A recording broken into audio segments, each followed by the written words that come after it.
क्या आपने कभी रात के सन्नाटे में खुद से ये पूछा है कि आखिर मुझे इस धरती पर भेजा ही क्यों गया? जब एक दिन सब कुछ खत्म हो जाना है, ये शरीर मिट जाना है, ये रिश्ते टूट जाने हैं, तो फिर जन्म क्यों दिया गया? जीवन का ये सफर क्यों शुरू कराया गया? यही वो सवाल है जो हर इंसान के भीतर एक गहरा खालीपन छोड़ जाता है। एक ऐसा सवाल जो दिल को चीरता है, दिमाग को हिलाता है और आत्मा को बेचैन कर देता है। और सबसे गहरी बात यह है कि इस प्रश्न का उत्तर बाहर नहीं, हमारे ही भीतर छिपा है। इसी गहरे रहस्य को समझने के लिए आज का ये वीडियो है। अगर आप भी जीवन के उद्देश्य, जन्म और मृत्यु के रहस्य और आत्मा की यात्रा को सच में समझना चाहते हैं, तो इस वीडियो को आखिर तक देखें। और हाँ, वीडियो शुरू करने से पहले एक छोटा सा अनुरोध। अगर आप चाहें कि ऐसे गहरे और जागृत करने वाले ज्ञान और भी लोगों तक पहुंचे, तो अभी वीडियो को लाइक कर दें। और अगर आप चैनल पर नए हैं तो सब्सक्राइब करना मत भूलें, क्योंकि ऐसे वीडियो आपके जीवन की दिशा बदल सकते हैं। नीचे कमेंट में लिखकर बताएं, क्या आपने भी कभी सोचा है कि जन्म का असली उद्देश्य क्या है? अब बढ़ते हैं वीडियो के पहले टॉपिक की ओर। मानव जन्म का रहस्य। हम इस धरती पर आते ही क्यों हैं? मानव जन्म को समझने के लिए सबसे पहले हमें ये जानना होगा कि जन्म केवल शरीर का निर्माण नहीं है। जन्म एक ऐसा रहस्य है जिसे समझने के लिए इंसान को अपनी मानसिक सीमाओं से बाहर निकलकर देखना होता है। बहुत से लोग ये मान लेते हैं कि जीवन का अर्थ है कमाना, खाना, रिश्ते बनाना, थोड़ी खुशियाँ, थोड़ा दुख और फिर एक दिन मौत। बस इतना ही है। लेकिन ये सोच केवल शरीर की सीमाओं तक सीमित रहती है। इससे आगे जो सच्चाई है वो उतनी ही अद्भुत है जितनी गहरी। परमहंस योगानंद इस रहस्य को बेहद सरल शब्दों में खोलते हैं। जन्म और मृत्यु आत्मा के दो द्वार हैं। आत्मा एक कक्ष से दूसरे कक्ष में प्रवेश करती है। ये अंत नहीं, परिवर्तन है। ये वाक्य साधारण नहीं, एक चाबी है। एक ऐसी चाबी जो पूरे जीवन के रहस्य को खोल देती है। जन्म एक यात्रा की शुरुआत, शरीर की नहीं, आत्मा की। जब एक बच्चा जन्म लेता है तो हम देखते हैं कि उसका शरीर आया है, लेकिन सत्य ये है कि आत्मा पहले से थी। आत्मा कहीं से आई है और आत्मा कहीं और जाएगी। शरीर की उम्र 60, 70 या 80 साल, लेकिन आत्मा की उम्र अनंत। हमारे जन्म का अर्थ तभी समझ आता है जब हम ये स्वीकार कर लेते हैं कि जीवन केवल इस शरीर की कहानी नहीं है। ये आत्मा की लंबी यात्रा का एक छोटा सा अध्याय है। हम एक जन्म में जो सीखते हैं, जो अनुभव करते हैं, जो कर्म करते हैं, वो सारा अनुभव आत्मा अपने साथ आगे लेकर जाती है। यही कारण है कि कोई जन्म से ही शांत स्वभाव का होता है, कोई क्रोधी, कोई जन्म से दयालु, कोई जन्म से निर्भय। क्योंकि आत्मा अपने पुराने गुण नई देह के भीतर भी साथ लेकर आती है। मृत्यु का भय, जन्म के रहस्य को न समझने का परिणाम। इंसान मृत्यु से डरता है क्योंकि वो जन्म को नहीं समझता। अगर आपको पता हो कि आप एक कमरे से निकलकर दूसरे कमरे में जा रहे हैं, तो क्या आप डरेंगे? नहीं। लेकिन अगर आपको लगता हो कि दरवाजे के बाद अंधेरा, शून्य, खत्म, बस मौत, तब भय पैदा होता है। परमहंस योगानंद कहते हैं, मृत्यु परिवर्तन है, अंत नहीं। जन्म अवसर है, दंड नहीं। अगर मृत्यु अंत नहीं तो जन्म शुरुआत क्यों? क्योंकि आत्मा को सीखना है, बढ़ना है, परिपक्व होना है। अब सवाल उठता है, आखिर आत्मा सीखती क्या है और ये सीखना क्यों जरूरी है? इसका उत्तर समझने के लिए हमें प्रकृति के नियमों को देखना होगा। आत्मा को संघर्ष क्यों दिया जाता है? किसी व्यक्ति से पूछो, जीवन कैसा है? तो अधिकतर का जवाब होगा, संघर्ष है, कठिन है, समस्याएं हैं। और यही सबसे बड़ा रहस्य है। संघर्ष आत्मा का ईंधन है। जैसे सोना आग में तपकर शुद्ध होता है, लोहे को गर्मी और चोट से मजबूत किया जाता है, वैसे ही आत्मा दुख, प्रेम, खोना, पाना, संघर्ष और परिस्थितियों से मजबूत होती है। अगर जीवन पूरी तरह आसान होता, कोई चुनौती नहीं, कोई दर्द नहीं, कोई कठिनाई नहीं, तो आत्मा कभी विकसित ही नहीं हो सकती थी। योगानंद कहते हैं, अंधकार के बिना प्रकाश का मूल्य नहीं समझा जा सकता। इसलिए आत्मा कठिन अनुभव चुनती है। हाँ, चुनती है। हमारी आत्मा जन्म से पहले वो परिस्थितियाँ, वो परिवार, वो लोग, वो रिश्ते चुनती है जिसकी हमें आवश्यकता होती है।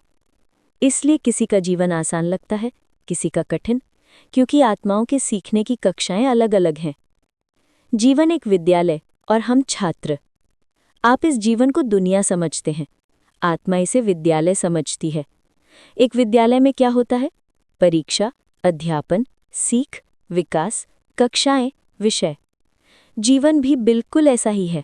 हर जन्म एक कक्षा, हर व्यक्ति एक शिक्षक, हर समस्या एक विषय, हर अनुभव एक परीक्षा। लेकिन फर्क ये है कि विद्यालय में आपको पता होता है कि आप क्या पढ़ रहे हैं, पर जीवन में अधिकतर लोग ये भूल जाते हैं कि वो यहाँ सीखने आए हैं। तभी तो योगानंद कहते हैं, मनुष्य धरती पर इसलिए आता है ताकि वो अपने भीतर छिपे दिव्य स्वरूप को पहचान सके। लेकिन ये पहचान आसानी से नहीं आती। ये पहचान कठिन परिस्थितियों में आती है।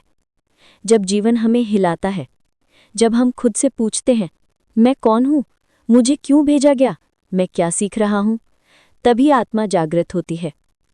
हमारा जन्म केवल हमारा नहीं, दूसरों की यात्रा का भी हिस्सा होता है। मानव जन्म केवल स्वयं के लिए नहीं होता। हमारे आने से कई आत्माएं प्रभावित होती हैं। हमारे माता पिता, मित्र, बच्चे, साथी और अनगिनत लोग जिनसे हम जीवन में मिलते हैं। कई बार हम किसी के जीवन में रोशनी लाने आते हैं, किसी के दुख का कारण भी बनते हैं, लेकिन वो भी शिक्षा होती है। कई बार हम किसी के जीवन पाठ का हिस्सा होते हैं, किसी आत्मा की यात्रा को पूरा करने के लिए आते हैं।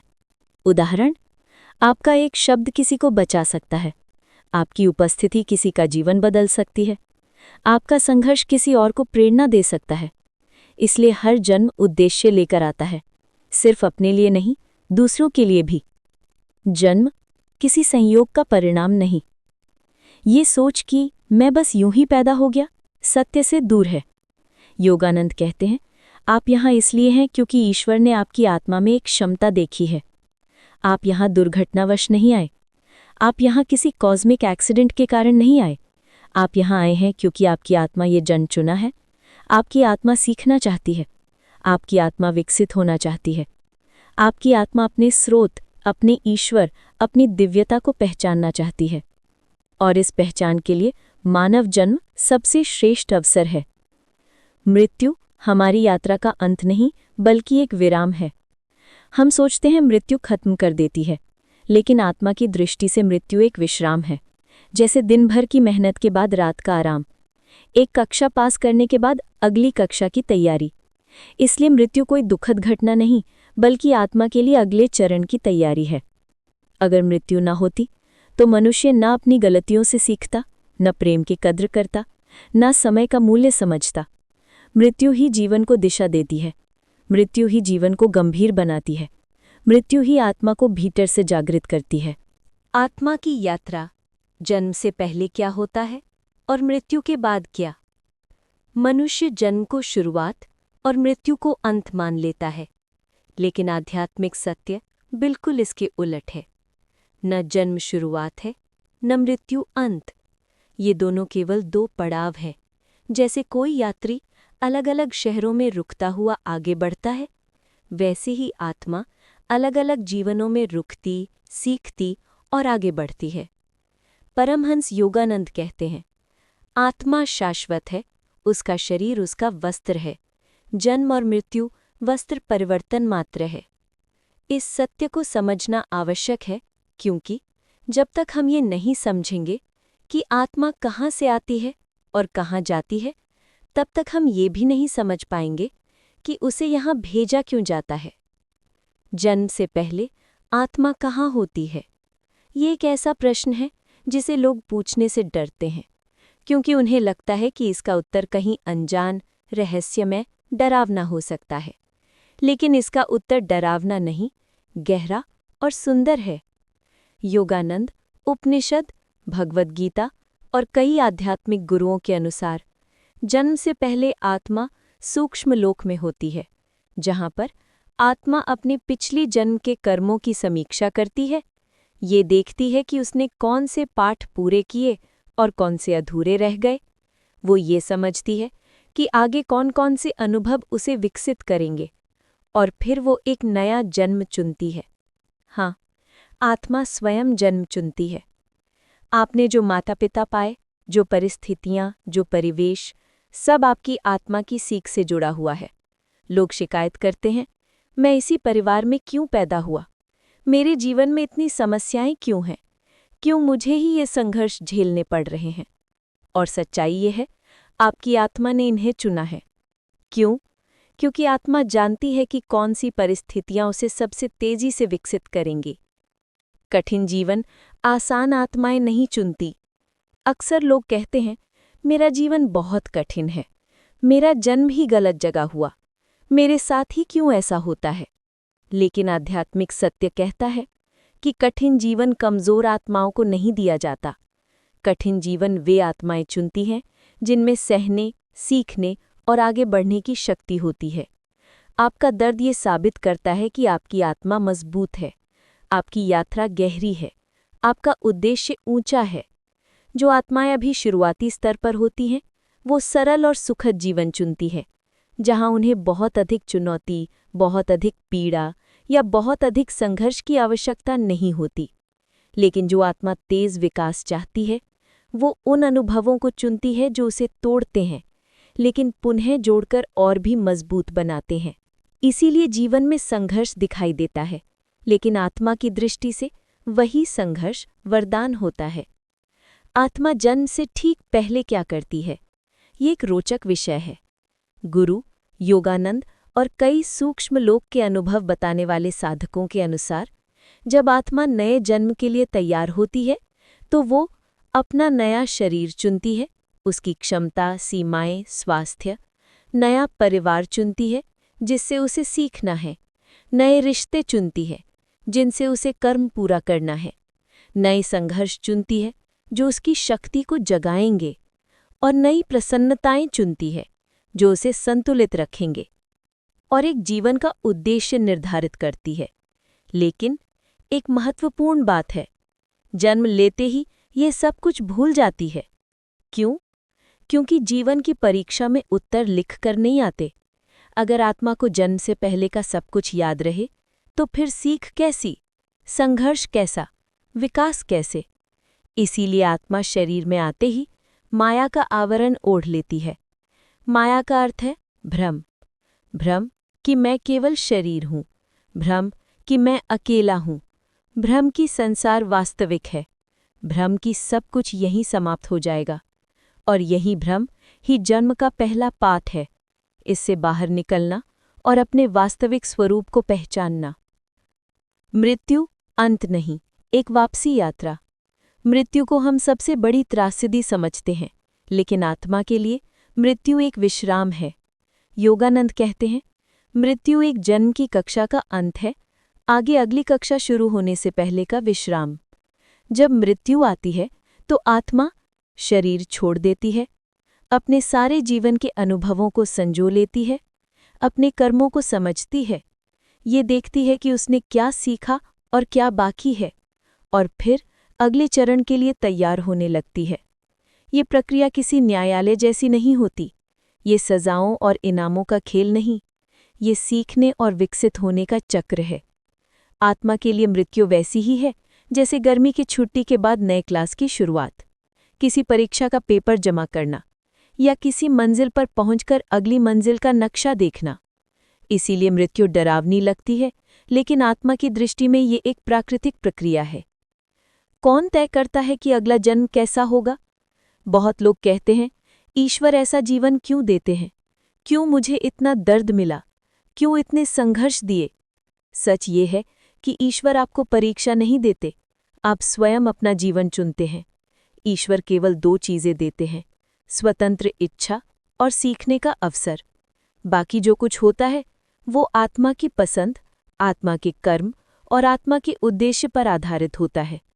तो आत्मा अगला जन्म कैसे तय करती है? 3 मुख्य आधार। कर्म, आपने पिछले जन्मों में क्या बोया? ये सीधी बात है, जैसा कर्म वैसा फल। लेकिन ये किसी सजा या इनाम की तरह नहीं है, ये सीख की तरह है। अगर आपने किसी को दुख दिया तो आत्मा उसे समझने के लिए स्वयं दुख अनुभव करती है, ताकि वो प्रेम और करुणा को गहराई से समझ सके। अधूरी सीख। आत्मा को किन पाठों की आवश्यकता है? अगर आत्मा ने प्रेम सीखा तो अगले जन्म में उसे धैर्य सीखना हो सकता है। अगर धैर्य सीखा तो साहस सीखना होगा। अगर साहस सीखा तो अहंकार तोड़ना होगा। आत्मा पूर्ण होने तक ये यात्रा जारी रहती है। आत्मा का उद्देश्य किस दिशा में बढ़ना है? कुछ आत्माएं शिक्षक बनना चाहती हैं, कुछ कलाकार, कुछ साधक, कुछ ज्ञानी, कुछ योद्धा, कुछ मार्गदर्शक। हर आत्मा का उद्देश्य अलग अलग होता है, इसी अनुसार जन्म तय होता है। मृत्यु के बाद आत्मा को सबसे पहले क्या महसूस होता है? ये गहरा प्रश्न है। योगानंद और कई ज्ञानी संत बताते हैं कि जब आत्मा शरीर छोड़ती है तो सबसे पहले उसे भारीपन से मुक्ति महसूस होती है। ये शरीर, इसकी सीमाएं, इसके रोग, इसकी पीड़ा सब एक मोमेंट में हट जाते हैं। ये वैसा ही है जैसे कोई कैदी अचानक आज़ाद कर दिया जाए। फिर आत्मा को अवास्तविक शांति मिलती है। उसके बाद जीवन की एक रील चलती है जिसमें बचपन से लेकर अंतिम सांस तक हर घटना, हर भाव, हर अनुभव स्पष्ट दिखाई देता है। लेकिन ये न्याय नहीं, ये समझ है।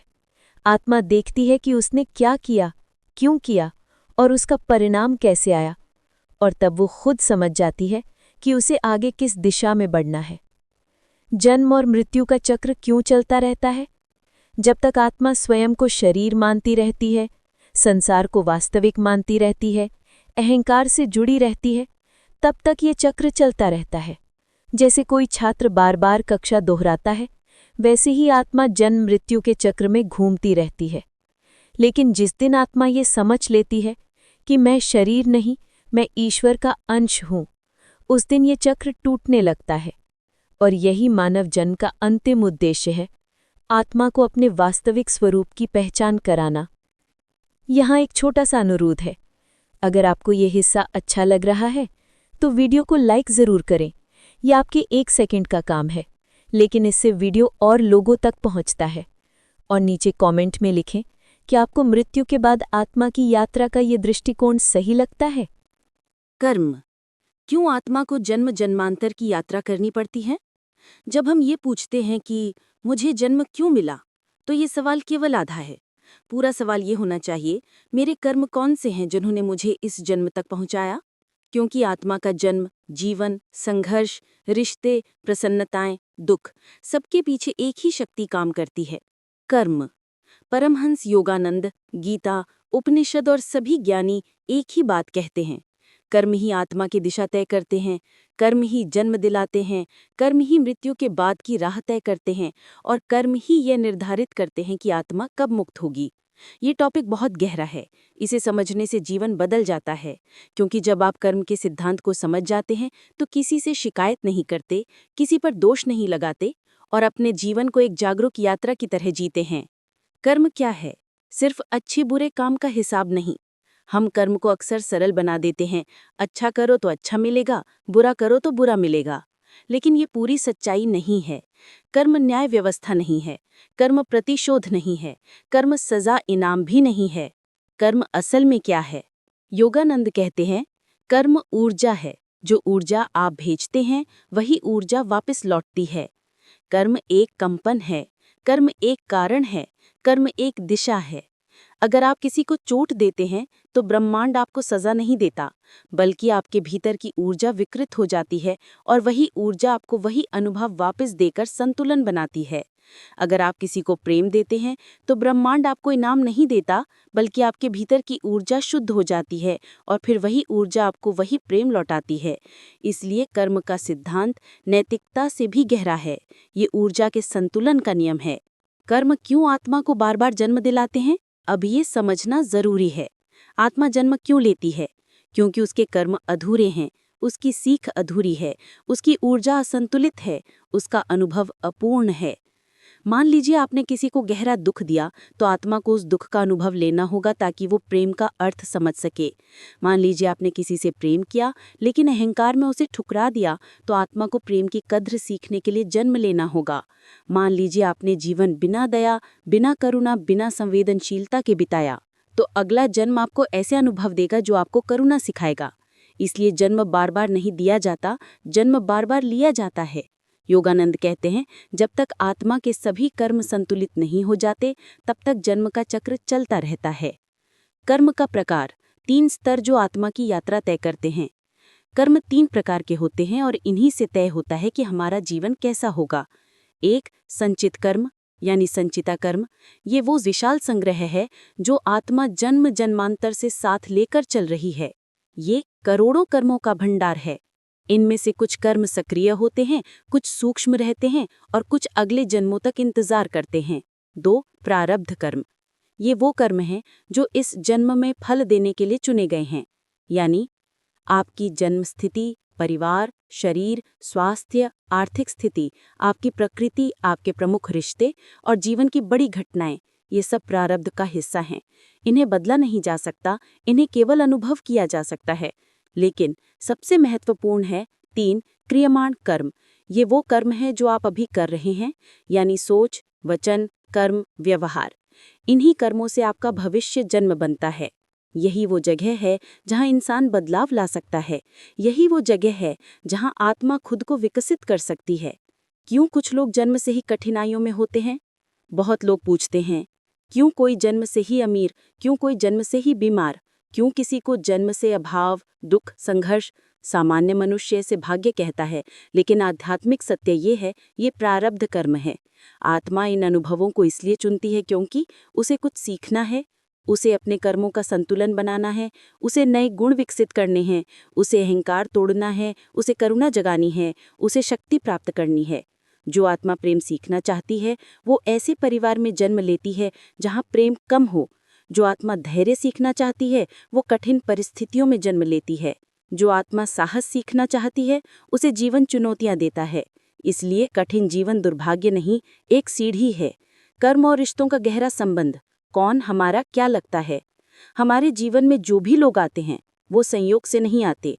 विशेष रूप से ये लोग माता पिता, साथी, भाई बहन, बच्चे, घनिष्ठ मित्र, जीवन में बड़ा बदलाव लाने वाले व्यक्ति और यहाँ तक कि वो जो हमें कष्ट देते हैं, ये सब कर्म का परिणाम है। कुछ लोग हमारी आत्मा को आगे बढ़ाने आते हैं, कुछ हमारे अधूरे कर्म पूरे करने, कुछ हमें चोट देकर सिखाने, कुछ हमें प्रेम देकर भरने, कुछ हमें धोखा देकर जागृत करने, कुछ हमें मार्ग दिखाने। इसलिए रिश्तों को अच्छा बुरा मत कहिए, ये आत्मा की गहरी योजना का हिस्सा हैं। कर्म का सबसे गहरा रहस्य, हर अनुभव अर्थपूर्ण है। जो भी आपके साथ हुआ उसका एक उद्देश्य था, जो अभी हो रहा है उसका भी एक उद्देश्य है, और जो होने वाला है वो भी आपकी आत्मा को कुछ सिखाएगा। इसलिए जीवन में ये सोच छोड़ दें कि मेरे साथ ही क्यों, मैं इतना बदकिस्मत क्यों मुझे ये मिला। योगानंद के अनुसार जीवन में जो कुछ मिलता है वो आपके कर्मों और आपकी आत्मा के विकास के लिए ही होता है। अगर आप इस सत्य को स्वीकार कर लें तो जीवन में शिकायत खत्म हो जाती है, और शिकायत खत्म होने पर जागरूकता शुरू हो जाती है। कर्म कैसे बदलें? सबसे बड़ा प्रश्न। अगर कर्म आत्मा की दिशा तय करते हैं तो क्या हम कर्म बदल सकते हैं? हाँ, बिल्कुल। योगानंद कहते हैं, संकल्प, साधना और सही कर्मों को बदल सकते हैं। कर्म बदलने के 3 उपाय। 1. जागरूकता। अगर आप अपने विचारों, शब्दों और व्यवहार पर निगरानी रखें तो आप नए और अच्छे कर्म बना सकते हैं। 2. क्षमा। क्षमा पुराना कर्म काटती है। दूसरों को क्षमा करने से अधिक खुद को क्षमा करना जरूरी है। 3. ध्यान और आध्यात्मिक साधना। साधना आत्मा की ऊर्जा को शुद्ध करती है, जिससे पुराने कर्म धीरे धीरे समाप्त होने लगते हैं। योगानंद ध्यान को कर्मों को जलाने वाली अग्नि कहते हैं। एक छोटा सा अनुरोध, अगर ये ज्ञान आपको गहरा लगा तो वीडियो को अभी लाइक करें और नीचे कमेंट में लिखें, क्या आप कर्म के सिद्धांत को मानते हैं? क्या आपको लगता है जीवन में जो कुछ भी है वो कर्म का परिणाम है? आत्मा का वास्तविक उद्देश्य क्या है? क्या हम सिर्फ जीने मरने के लिए पैदा हुए हैं? ये मनुष्य का सबसे बड़ा भ्रम है कि हम पैदा इसलिए हुए हैं कि कुछ साल जिएं, पैसा कमाएं, रिश्ते निभाएं, थोड़ा हंसें, थोड़ा रोएं और फिर एक दिन मर जाएं।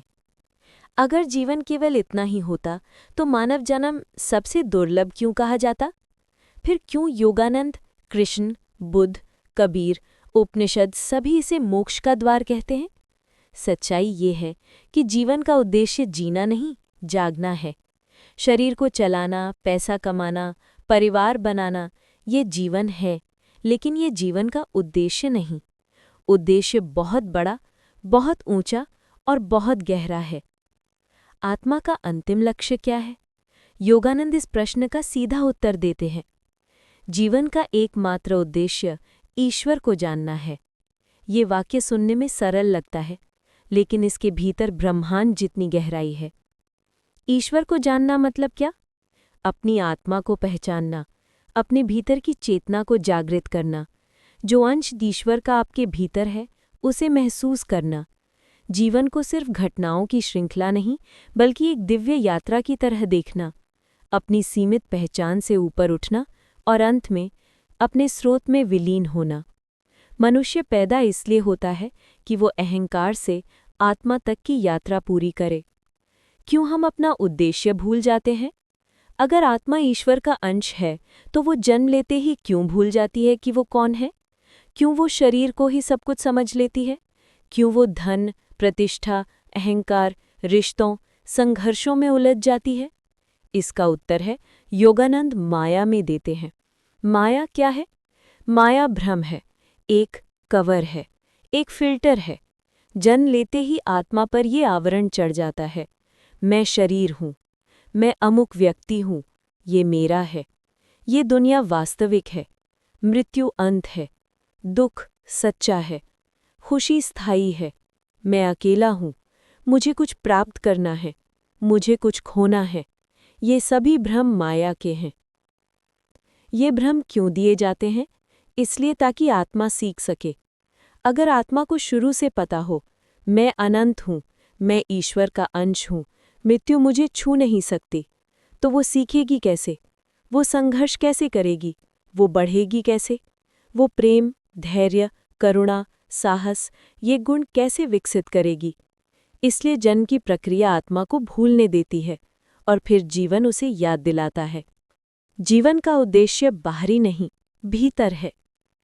हम सोचते हैं कि जीवन का उद्देश्य बाहर कहीं है, बड़ा घर, अच्छी नौकरी, बहुत पैसा, प्रसिद्धि, रिश्तों की सफलता, समाज में नाम। लेकिन आत्मा के लिए ये सब केवल अनुभव है, उद्देश्य इनसे आगे है। योगानंद कहते हैं, जीवन का उद्देश्य भीतर की दिव्यता को पहचानना है। भीतर क्या है? शांति, चेतना, आनंद, दिव्यता, प्रेम, शक्ति। मनुष्य इन चीजों को बाहर खोजता है, लेकिन ये सब उसके भीतर ही सोया होता है। जीवन का उद्देश्य उसी सोई हुई चेतना को जगाना है। अगर उद्देश्य इतना गहरा है, तो हम भटक क्यों जाते हैं? क्यों मनुष्य अपने उद्देश्य को भूल जाता है? क्यों वो संघर्षों में उलझ कर रह जाता है? क्यों वो जीवन भर बस खाने कमाने में लगा रहता है? क्यों वो जन्म के वास्तविक कारण को नहीं समझ पाता? कारण बहुत स्पष्ट है। एक, अहंकार। अहंकार कहता है, मैं ही सबसे महत्वपूर्ण हूँ, मेरी इच्छाएं ही सच है, मेरी पहचान ही सब कुछ है, और यही अहंकार आत्मा को उसके लक्ष्य से दूर कर देता है। 2, आसक्ति। आसक्ति मनुष्य को चीज़ों, लोगों, भावनाओं, आदतों से बांध देती है। आसक्ति कहती है, ये मेरा है, और जो मेरा लगता है उससे अलग होना कठिन होता है। आत्मा कभी बंधन में नहीं रहती, लेकिन मनुष्य खुद बंधन बना लेता है। 3, भय। भय मनुष्य को वास्तविकता से दूर रखता है।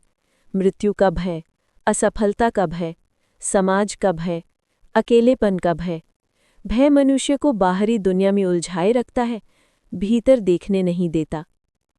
4, अज्ञान। मनुष्य ये जानता ही नहीं कि वो कौन है। वो खुद को शरीर समझते समझते अपनी आत्मा को भूल जाता है। यही कारण है कि उद्देश्य स्पष्ट नहीं होता। आत्मा को क्या सीखना होता है? हर जन्म आत्मा को एक नई सीख देता है। ये सीख 6 प्रकार की होती है। 1, प्रेम। सबसे बड़ी सीख, सबसे कठिन सीख और सबसे महत्वपूर्ण। प्रेम केवल भाव नहीं, प्रेम चेतना है। आत्मा जन्म लेती है ताकि वो प्रेम करना सीख सके, बिना शर्त के, बिना अहंकार के, बिना भय के। 2, धैर्य। धैर्य आत्मा को स्थिर करता है। धैर्य सिखाता है कि हर चीज़ का समय निर्धारित है। सही समय पर सही चीज मिलती है। 3. करुणा। करुणा आत्मा की परिपक्वता है। जब मनुष्य दूसरों के दुख को अपने भीतर महसूस करता है, तभी करुणा आती है। 4. क्षमा। क्षमा कर्मों को काटती है। जो आत्मा क्षमा नहीं करती, वो जन्म मरण के चक्र में फंसी रहती है। 5. साहस। आत्मा खुद को तभी पहचानती है जब वो डर के पार जाती है। 6. विनम्रता। ये सबसे कठिन गुण है, क्योंकि मनुष्य को अपनी उपलब्धियों का श्रेय खुद को देना अच्छा लगता है। लेकिन सच्चाई है, विनम्रता आत्मा को ईश्वर के करीब ले जाती है। क्या जीवन का उद्देश्य सभी के लिए समान है?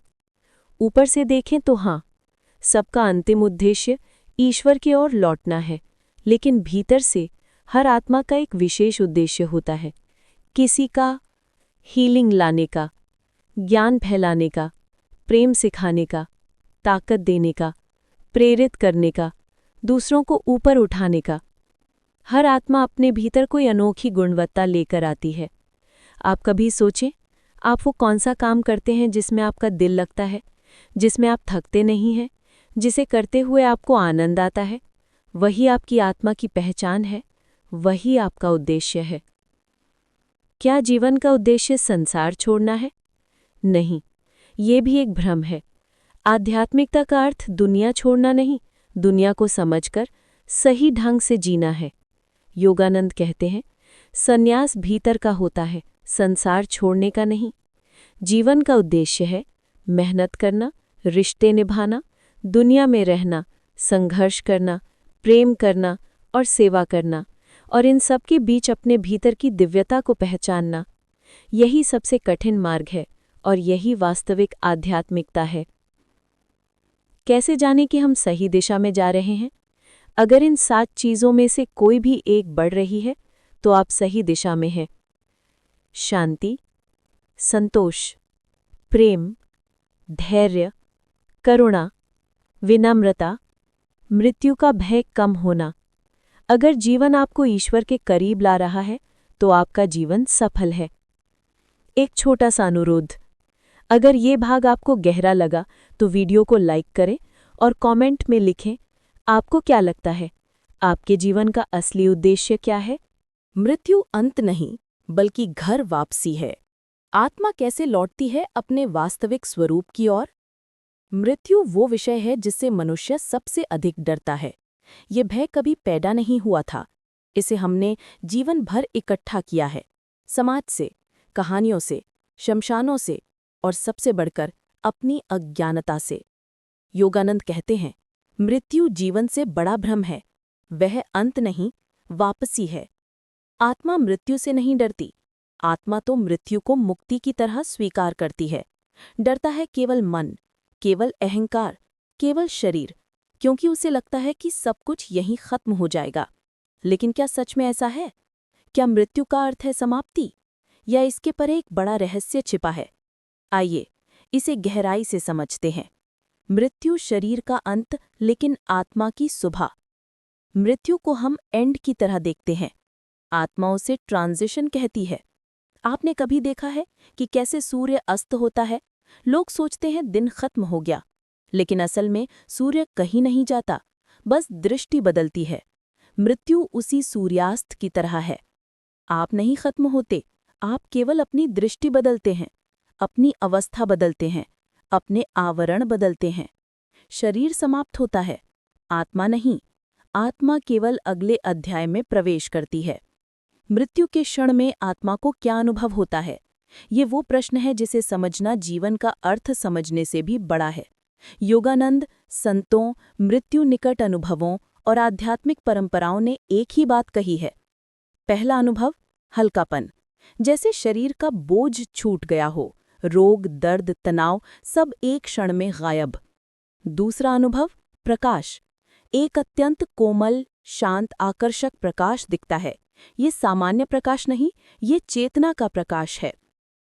तीसरा अनुभव, शांति, एक ऐसी गहरी शांति जो जीवन में कभी नहीं मिलती। चौथा अनुभव, जीवन का पुनरावलोकन, आत्मा अपने पूरे जीवन को देखती है, बचपन से लेकर अंतिम सांस तक, लेकिन न्याय की तरह नहीं, समझ की तरह, करुणा के साथ। 5वां अनुभव, रिश्तों का भावनात्मक प्रभाव। आत्मा महसूस करती है उसने किसको दुख दिया, किसको प्रेम दिया, किसको बदला, कौन उससे जुड़ा, कौन उससे अलग हुआ। 6ठा अनुभव, वास्तविक स्वरूप की याद। मृत्यु के बाद आत्मा अचानक समझती है, मैं शरीर नहीं हूँ, मैं अमर हूँ, मैं अनंत हूँ, मैं चेतना हूँ, मैं ईश्वर का अंश हूँ। और ये याद ही मुक्ति का पहला द्वार है। मृत्यु का सबसे बड़ा रहस्य, क्यों ये डरने की नहीं, समझने की चीज है। मनुष्य मृत्यु से डरता है क्योंकि वह मृत्यु को अज्ञात समझता है, लेकिन आध्यात्मिक दृष्टि में ये अज्ञात नहीं, सबसे बड़ा ज्ञात है, क्योंकि आत्मा हजारों बार मृत्यु का अनुभव कर चुकी होती है।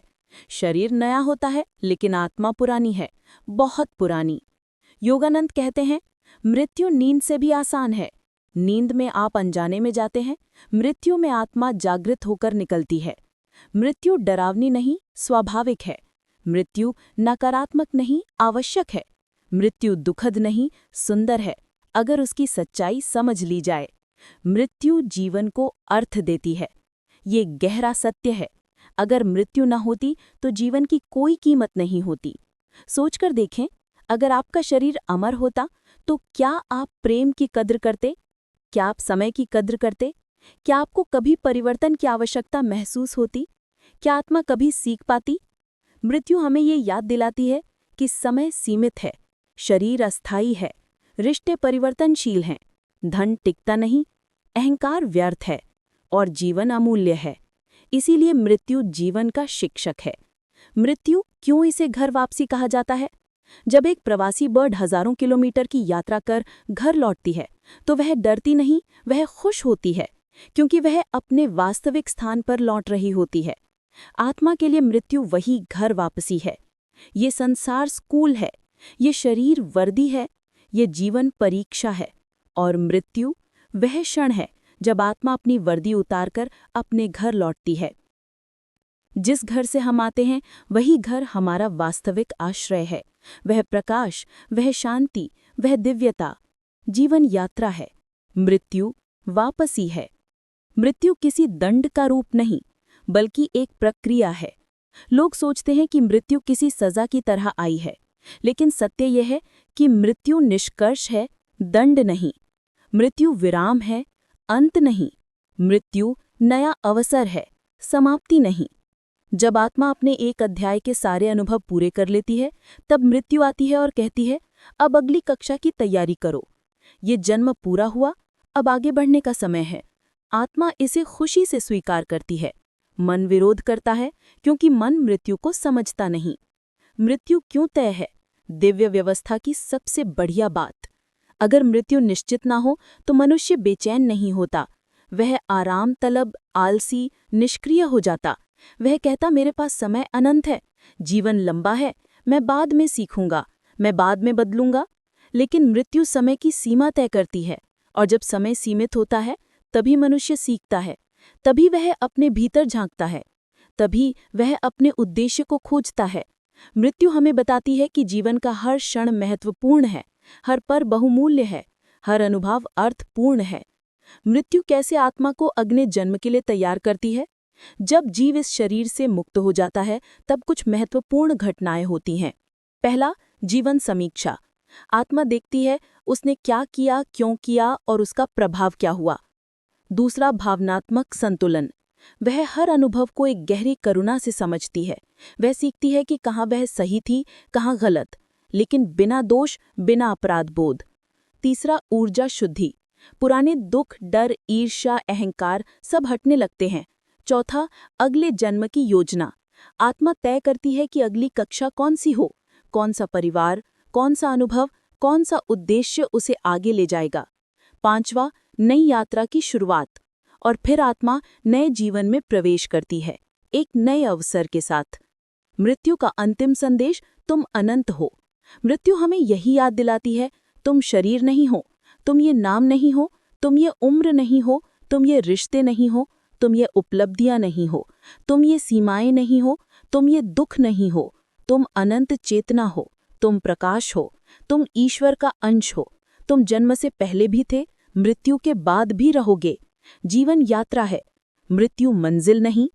अगले मार्ग का द्वार है। एक अंतिम अनुरोध वीडियो के एंडिंग में उपयोग करें। अगर आपको ये ज्ञान मूल्यवान लगा हो तो वीडियो को लाइक और शेयर करें ताकि और लोग इस गहन सत्य तक पहुंच सकें। नीचे कमेंट में जरूर लिखें, आप मृत्यु को अब किस नजरिए से देखते हैं? क्या ये अंत लगता है या एक नई शुरुआत? और अगर आप चैनल पर नए हैं तो सब्सक्राइब करें। ऐसी ही गहरी आध्यात्मिक यात्राएं हम आपके लिए लाते रहेंगे।